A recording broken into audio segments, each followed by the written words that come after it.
Hello there, YouTube. This is Sorry, and I know I haven't made any videos in a while, but it's been very hard for me to find some quiet time away from my kids. So I decided to cheat and bring my camera to work. Hey, there's a new holiday for us. Take your webcam to work day. Anyway, I am making this video in response to Veritas's arguments for the Soul series, and also to Two-Leg Humanist, because I like his videos a lot. So I've watched all these videos, and I have to say that there's been something that's just been missing here. And I have to say, Veritas, your videos just don't hold any water. Or your arguments don't hold any water. First, your problem, so to speak, of physical replacement. You must realize that this is just a variation of the classic Ship of Theseus paradox that was first cited in the 1st century. So you are not the first one to use it, obviously. The biggest problem with the Ship of Theseus paradox is that you have to define sane. And sane can be defined such that any position can be sort of supported by the paradox. So to invoke this solves nothing. It proves nothing. And you're pretty much dismissing, 2,000 years of previous philosophical work. To assume that you have solved this paradox in 2 10-minute YouTube videos is, well, I'm sorry, just a little arrogant. So I don't know where you got the problem with physical replacement, but I think you need to go back and review not only that, but the paradox itself. One possible resolution of this paradox is considering not only the 3 physical dimensions of an object, but also the 4th dimension of time.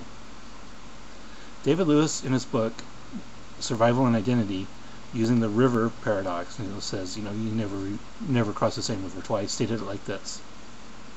The problem with the paradox is solved by saying that at each point in time, the river in question has different properties. Thus, the various 3-dimensional time slices of the river have different properties from each other, but the entire aggregate of the time slices, namely the whole river as it exists across time, is identical with itself. So you can never step into the same river time slice twice, but you can step into the same 4-dimensional river twice. The same thing would apply to the body, whereas the entire aggregate of the body maintains the same, even if the individual parts change over time. Second, I have to say that you have invoked just some simple arguments from ignorance. I've read in your comments a lot that says, it just basically says, I can't conceive of how a material thing can create consciousness, therefore the soul exists. I've read that in your comments on your videos several times.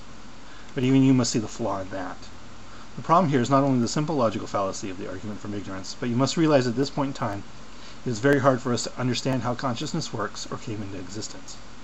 However, Peter van Inwagen in Metaphysics 2002 makes the argument that invoking the immaterial does not solve this problem in any way, shape, or form. It is mysterious how anything can think. To assume that an immaterial thing has a better chance of thinking than a material thing simply does not follow. There's no supporting, there's no way to assume that's true, which is what you do. So this argument just does not hold water. And last, let's tackle free will. Here you're trying to use a first-person ontology, I experience free will, to prove a third-person ontology, free will exists. However, there is simply no supporting evidence that that is true, plus the transition from a first to third person is one that is very hard to make logically and without a non-dualistic position like syllogism. Also, you need to consider the idea of the illusion of free will that we all might have, whereas the systems of the brain are so complex that, in fact, determinism is true, but we are so disconnected and unable to understand these processes that we have the illusion of free will. So I don't think your free will argument holds any water either. I think it can be argued that nothing I said here really proves materialism or gives materialism any support, but I do believe I have shattered any hope that your arguments hold water.